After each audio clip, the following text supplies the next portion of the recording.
Welcome to this episode of Random Review. In this episode we're going to take a look at Sprite Chill.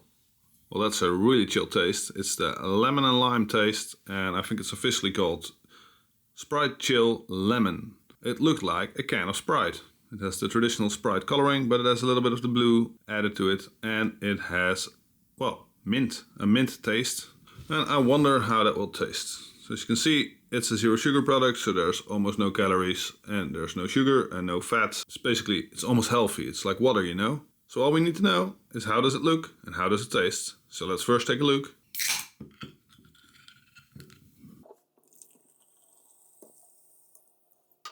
Who could have guessed? It kind of looks like Sprite.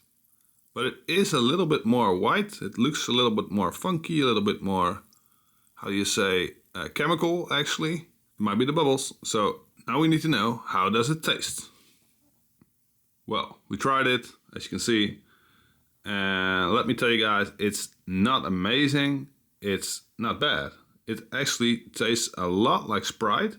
I had a lot of thought about this, and it tastes like Sprite and it tastes like toothpaste, but after you brushed your teeth. So like the mint flavor, it's not there when you drink it, maybe a little bit.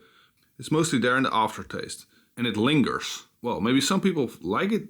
It's not a flavor you're supposed to have when you're drinking Sprite, to be honest. So it's not bad. It's basically Sprite with a little bit of a bonus mint. I guess it's on the packaging, but this is not what I expected. I expected more like a minty Sprite edition, and that's not what you're getting. All in all, it's not bad. It's not great. It's less, well, it's not as good as regular Sprite. It is at least zero sugar. So, my friends, this is going to be a 3-star review because it's not bad, but it's definitely not worth buying again. Maybe it's something for you. It's not for me. 3-star review. Thanks for watching. Please subscribe. And of course, check you later.